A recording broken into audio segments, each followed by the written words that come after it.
J'ai reçu une nouvelle storytime et je vais vous la lire. Salam alaikum. Merci pour tes storytime, vraiment. Ça fait du bien d'entendre d'autres situations et ça permet de relativiser la mienne, même si elle est difficile à vivre. Et tu racontes merveilleusement bien. Alors voilà, j'ai été mariée pendant plusieurs années avec un homme et nous avons eu plusieurs enfants.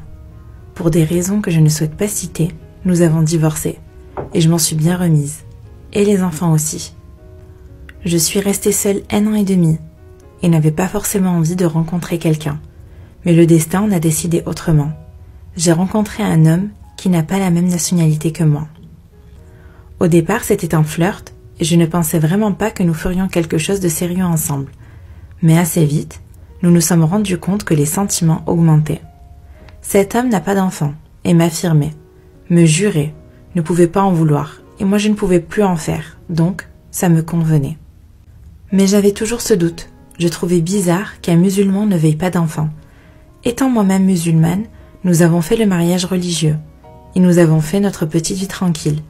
Il était super avec mes enfants, mais au bout de 6 ans, j'ai senti qu'il changeait. Ce qui était étrange, c'est que notre amour ne cessait de grandir.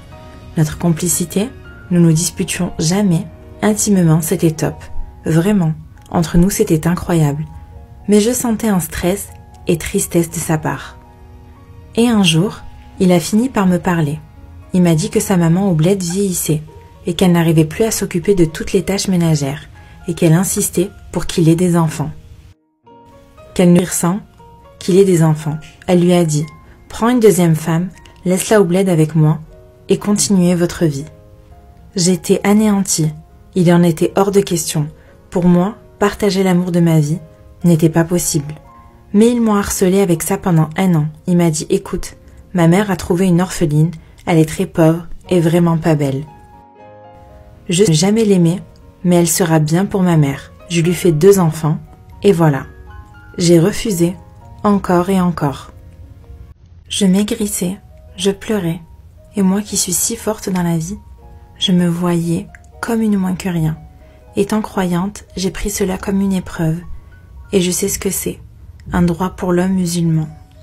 Et puis, je ne pouvais pas lui donner d'enfant, donc j'ai fini par accepter. Il m'a tenu informée sur tout, et il m'a dit lorsque le mariage est fait, tu me rejoins au bled pour que tu la vois, et tu verras que notre couple n'a vraiment rien à craindre.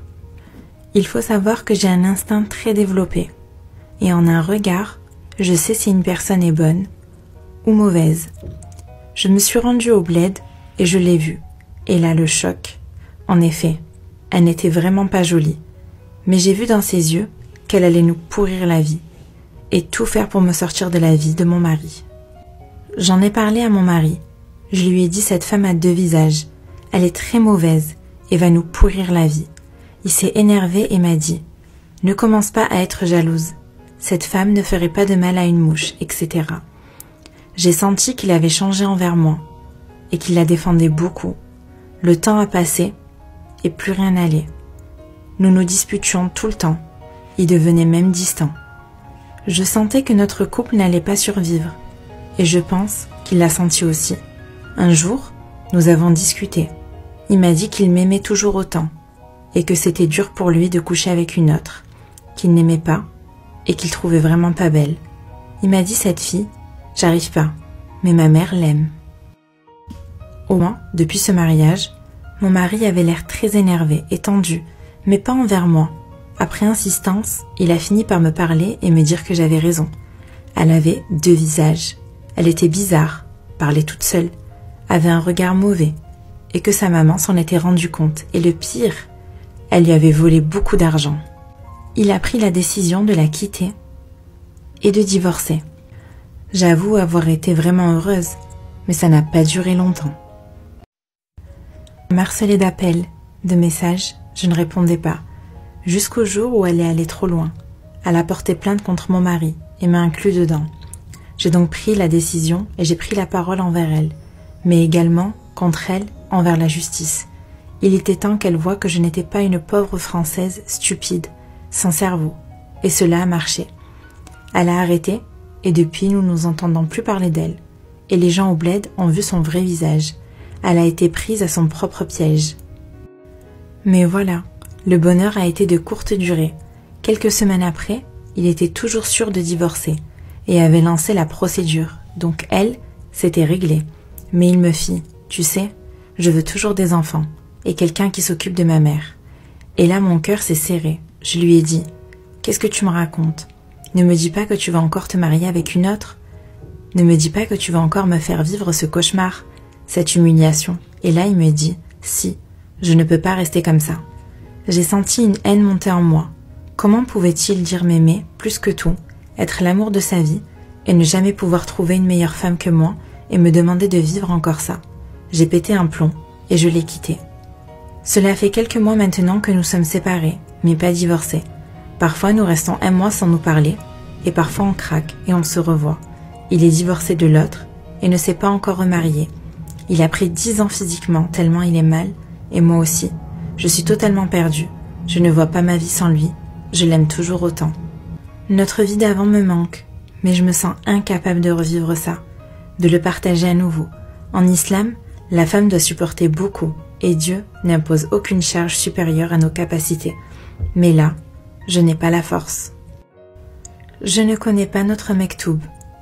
Je ne sais pas si nous nous retrouverons un jour, et que notre amour est vrai, réel et fort. Et je sais qu'il ne faut jamais juger la vie des gens, car un jour, on peut se retrouver à accepter l'inacceptable. Et surtout, parfois, il est dur de devoir prendre des décisions peut-être qui vont nous changer la vie, qu'on va peut-être regretter plus tard, mais parfois, surtout, qu'on ne choisit pas vraiment. Surtout, l'amour est quelque chose de pas facile et pas évident, et il y a beaucoup de choses à surmonter. Il y a des choses parfois qu'on arrive à surmonter, d'autres non. Cela dépend de la force de chacun. En tout cas, ce qui est sûr, c'est qu'il faut être forte. Prends soin de toi, prenez soin de vous, et restez toujours forte, sous la protection d'Allah. Et surtout, merci pour tout.